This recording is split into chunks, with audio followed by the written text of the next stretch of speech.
Bom dia, torcida tricolor. Vamos aqui acompanhar as últimas notícias do São Paulo nesse dia 24 de maio de 2024. Acompanhar, né, o que os comentaristas estão falando da vitória de ontem do São Paulo sobre o Águia de Marabá. Para você que é novo aqui no canal, já peço que se inscreva no canal e deixe seu like. E sem mais enrolações, vamos acompanhar o vídeo. Com a classificação encaminhada depois da primeira partida, esse jogo serviu para a Zubeldia ganhar novas opções. Atletas que não vinham sendo muito utilizados ou que voltaram recentemente do departamento médico aproveitaram para mostrar serviço para o professor. Quizá estos jugadores que no son habitualmente titulares con mucha energía terminan siendo tan importantes como los titulares. A veces la rotación no es porque nos inclinamos por un torneo y no por el otro, sino porque necesitas jugadores con energía en las distintas competiciones. Aos 12 minutos, Moreira cruzou e André Silva mandou para fora. Pouco depois, novo cruzamento e Patrick desperdiçou. Quando a pontaria dos jogadores do São Paulo calibrou, quem entrou em ação foi o goleiro com nome de rockstar, Axel. O esforço de Axel para evitar o inevitável foi suficiente até os 33 minutos de jogo. Eric foi derrubado dentro da área e o árbitro Marcelo de Lima Henrique marcou pênalti. Lucas, que voltou à titularidade depois de 2 meses, abriu o placar. Uma batida certeira, precisa, rasteira do craque do tricolor do Morumbi. Por mais que a gente tenha uma experiência e tal, é normal ficar um pouco ansioso para poder jogar, para poder iniciar um jogo novamente. Ficar de fora é muito complicado, mas graças a Deus estou bem, estou de volta e acho que foi uma grande partida da nossa equipe. Fico feliz de ter ajudado, de ter feito um gol. Eric, que deu a origem ao pênalti do primeiro gol, foi recompensado 10 minutos depois. De cabeça, marcou o segundo do São Paulo com assistência do Ferrarese, a primeira do zagueiro pelo clube. O zagueiro venezuelano recebeu e, como um bom ponta-direita, ergueu a cabeça e foi para o cruzamento para encontrar o atacante São Paulino na área. Com todo respeito ao rival, teníamos que salir e ganhar de uma boa maneira como fizemos, mas sempre responsável e saber que não havia nada ganho ainda. Essa mentalidade fez o São Paulo manter o pé no acelerador no segundo tempo. Mas o Axel seguiu freando o time da casa. Foram 26 finalizações no total. A intensidade que Zubeldia cobra, ele mesmo tá como exemplo. Quase entrou em campo para jogar. No, le estaba diciendo que salga que iba a ejecutar yo el córner. Que ele vive tanto futebol, que ele gosta tanto, que ele joga junto com a gente, né? Então, quando a gente olhou, a gente viu ele lá na bandeirinha, a gente não entendeu nada, a gente começou a rir ali no banco. Mas ele tem muito disso, cara. Ele é ligado no 220, ele vive o futebol, ele quer passar essa energia pra gente e tem conseguido. Classificação, jogadores recuperados, mentalidade competitiva e invencibilidade mantida depois de 8 jogos sob o comando de Zubeldia. Uma noite de Copa que começou e terminou conspirando a favor do São Paulo. Quero fechar o vídeo para falar sobre Matheus Henrique, volante de 26 anos de idade. Ele pode pintar como reforço do São Paulo, pelo menos de acordo com o site Gol. O atleta, que foi rebaixado para a segunda divisão do futebol italiano com a camisa do Sassuolo, interessa ao tricolor. E ele já teria sido alvo, inclusive, de uma sondagem. Procurei uma pessoa do departamento de futebol do São Paulo, alguém super importante no dia a dia do clube, para saber se há negociação e se o tricolor entende que pode levar essa história adiante. Primeiro, queria destacar que há uma avaliação interna do São Paulo de que o Matheus Henrique é craque. Essa pessoa se referiu a ele como alguém que faz várias funções, pode atuar como primeiro volante, como segundo, como terceiro, enfim. Há uma adoração dentro do São Paulo em relação ao Matheus Henrique. Mas São Paulo demonstra pessimismo em relação à possibilidade de um acordo. Assegura que nem fez sondagem, porque sabe que a negociação custaria algo na casa dos 6 milhões de euros. E o tricolor passa por enormes dificuldades financeiras, não há dinheiro para um investimento desse tamanho. Mas Nicola, será que não daria para comprar parcelado? Você paga uma parte agora e uma parte no futuro? De acordo com essa fonte no São Paulo, não faz parte das prioridades. São Paulo busca emergencialmente um lateral esquerdo, e o nome dos sonhos, a bola da vez, é do Alexandro, além de um primeiro volante, aquele com características mais defensivas. Enfim, Fiquei um pouco na dúvida, porque há adoração em relação ao futebol do Matheus Henrique. O São Paulo entende que ele até pode jogar como um primeiro volante, mas entende que ele não se encaixaria dentro da realidade financeira do clube. E você, gosta do Mateuzinho, volante que foi revelado no Grêmio pouco depois do Arthur, se muda para o futebol italiano e lá no Sassuolo vem vivendo um bom momento apesar da fase do time. Temporada atual de 32 partidas, 2 gols e 3 assistências. Curtiu o vídeo? Deixa like, se inscreve. Ele estreia fora de casa num jogo-chave na Libertadores, ele tem clássico contra o Palmeiras, também tem o outro lado dessa Tem vitória contra o Fluminense, pelo Campeonato Brasileiro. Difícil. Né? Não vai ganhando confiança para o que vem pela frente também? Claro que vai. E acima dos resultados, Abel, o que eu gosto de olhar, eu acho que é importante a gente entender que esses jogos, mesmo quando com times alternativos, eles são importantes para sedimentar a ideia de jogo do Zubeldia. Para que ele vá reforçando em todo o elenco, porque a gente sabe que em vários momentos ele vai ter que recorrer a jogadores considerados reservas. Mesmo que não todos ao mesmo tempo, mas 2 ou 3 eles vão entrando em todas as rodadas. Né? É natural isso no calendário que a gente tem no futebol brasileiro. E a gente vê o time mantendo um padrão de organização em campo.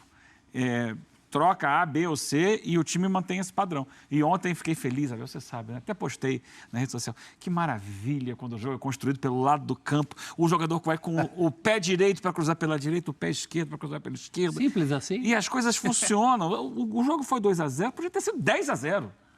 O São Paulo construiu uma infinidade de situações de gol. Todo o primeiro tempo, o segundo tempo, toda hora a bola estava rodando ali a área, ou era um chute para fora, ou era uma defesa do goleiro.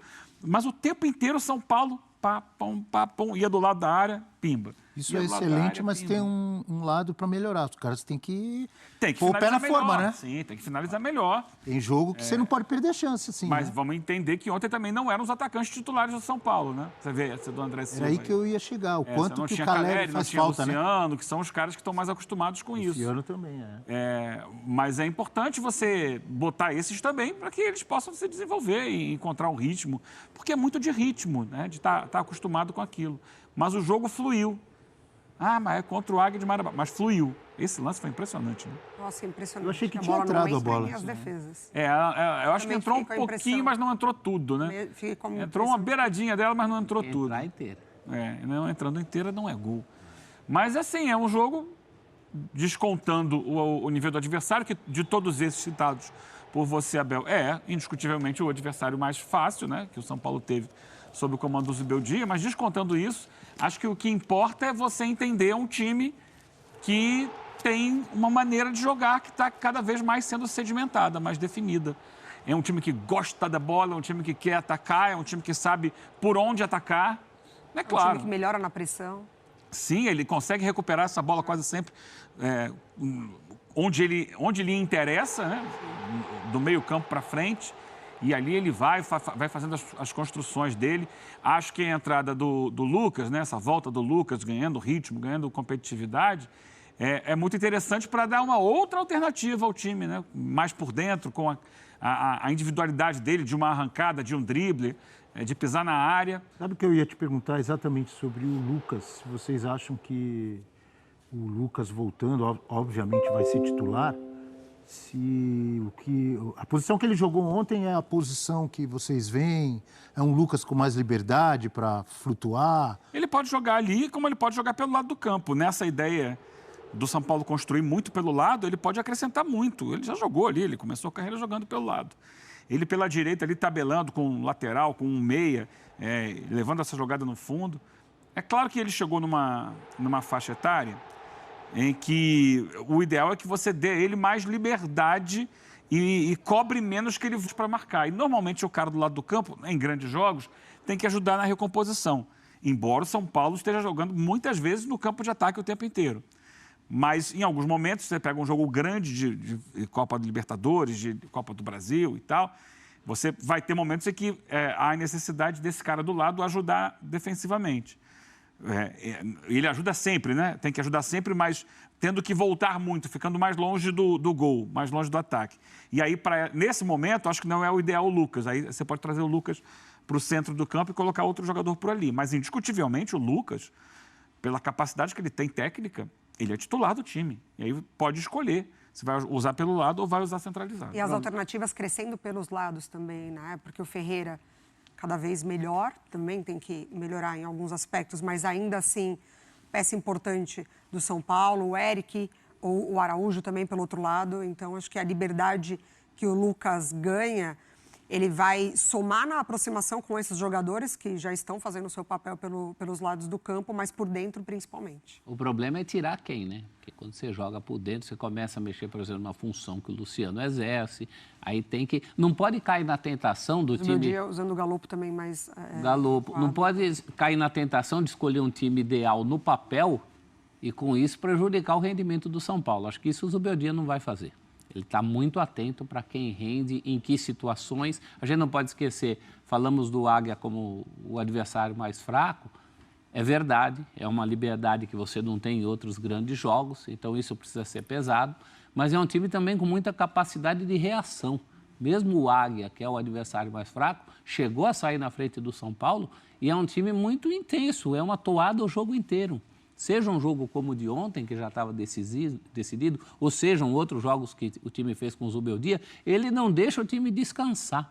Acaba o jogo, esse homem deve estar mais cansado que os jogadores, porque ele acompanha escanteio, acompanha a lateral, acompanha a falta, acompanha tudo. Então, olha essa imagem, professor, já que muito você falou intenso. Da intensidade do professor Zubeldia. Dá só uma olhada nessa imagem aí, ó. Ele está sempre agitado, né? Sempre. Daqui a pouco a gente vai ver a imagem dele indo lá perto da bandeirinha de escanteio, na cobrança de escanteio. Tem impressão que vai cobrar junto lá. Nisso aí ele está errado, né? Que ele não pode ficar fora da área. Não tem orientação para permanecer fora da área técnica. Mas ele é bem pilhado, né? O juizão não viu, né? Olha onde ele está quase lá do lado do cara que vai cobrar. O árbitro é o Marcelo de Lima Henrique? Uhum. Ele não viu. Quase um deixa pra mim. Olha lá, vai cobrar. Deixa que eu cobro. Jogada ensaiada. Rapaz, nunca tinha visto isso. Mas ali o Bandeira tinha que comunicar o árbitro, né? O Bandeira o senhor volte para a sua área pontilhada ali. E ainda assim ele não ultrapassa, né, a linha do desrespeito dessa energia dele, né? Porque a gente vê em vários treinadores que perdem um pouquinho o controle dessa energia e, enfim, beiram o desrespeito com o adversário ou com o árbitro. É claro que tem as discussões de campo e de jogo ali, a cobrança, principalmente em cima da arbitragem, mas a gente consegue perceber que é uma coisa que ele não consegue conter, é uma energia que ultrapassa ele, né? Ali, jogando junto com o time dele. Professor, você citou aí Lucas com o Luciano, como é que vai ser? Então, o ideal, no melhor dos mundos, eu preferiria o Lucas pela direita. Mas tem essa questão que o Eugênio levantou. A essa altura da vida, conseguirá Lucas recompor no momento em que precisa? Não percam nos próximos capítulos, né? De saída, eu acho que é um risco legal, um risco que vale, um risco para o espetáculo. Mas tem que estar ligado para isso. Ou então alguém precisa fazer essa função. O lateral ficar mais, o volante fazer mais a cobertura pelo lado direito. Para pagar essa coisa do Lucas pelo lado. E é bom perguntar para o próprio Lucas, né? Como é que ele se sente à vontade, a essa altura da vida, dependendo do jogo, dependendo do que Eu vejo mais ele à vontade por dentro. Pode ser que sinto mais ele à vontade. Ele se sinta mais seguro por dentro hoje. Ele consegue contribuir nessa criação e pisar na área para ele é muito importante, né? Ele tem que estar próximo do gol, né?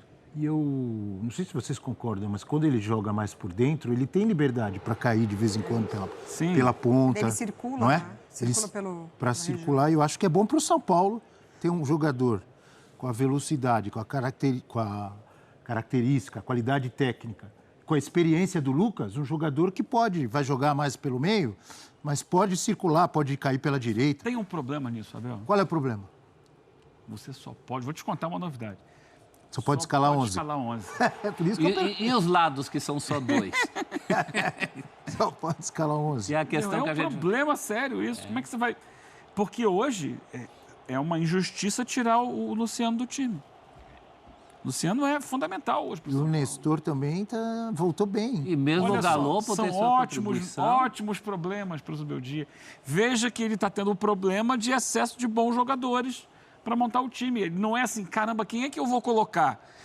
Porque não tem ninguém. Não quem é que eu vou colocar? Porque eu tenho muita gente. Ótimo. Isso é maravilhoso. E o lado... Isso é uma delícia, Bel, para o técnico. É uma delícia. Não é problema, é um monte de solução, né? Tem aqui um cardápio variado para escolher. Sim. Quantos O técnicos? problema é que às vezes você vai naquele restaurante assim, a peso, que você tem várias coisas deliciosas, aí você mistura tudo que não combina. Eu caí numa Aí dessa não ontem, pode. rapaz. Caiu, professor? Tá vendo? Paguei cilada. caro no prato. Esse que ele estava preocupado que tinha comido muito, ele está preocupado que pagou caro. Pagou caro, mas Paguei é caro e... Porque eles botam aquele pratão, né, professor? Você abusei, enche o prato. abusei. Aí quando vai ver a conta é altíssima. Fui no tamanho do prato. Mas a questão não é só o tamanho, é você saber combinar. A comida que... Porque você tem várias... Às vezes você vai misturar uma feijoada com a comida Você japonesa. não harmoniza o prato. Não dá muito certo, entendeu? Você Ele tem que harmonizar. abusou. Ele tem que Comeu harmonizar o demais time. no almoço, abusou. Ele tem que saber encaixar essas peças e tirar delas o melhor possível para que a equipe progrida dentro de campo. E esse é o X da questão, de como ele vai fazer isso, do que vai dar certo ou não daqui para frente. Por exemplo, ontem não teve Michel Araújo pela direita. Boa, professor. Então é isso, família tricolor. O que vocês acharam ontem da atuação do São Paulo? Eu particularmente gostei, cara. O time ligado do início ao fim. E tava levando o jogo a sério, né? E aquilo, Zubeldia vem fazendo um excelente trabalho no São Paulo e a gente só tem a aplaudir. E essa sondagem do São Paulo por Matheus Henrique, eu gosto bastante desse jogador. Acho que ele agregaria muito no meio-campo do São Paulo aí. Vamos rezar que essa negociação se concretize para fortalecer mais ainda nosso São Paulo, né? E na busca de um lateral também, do Alexandre. Então é isso, família. Ficamos por aqui até amanhã. Valeu!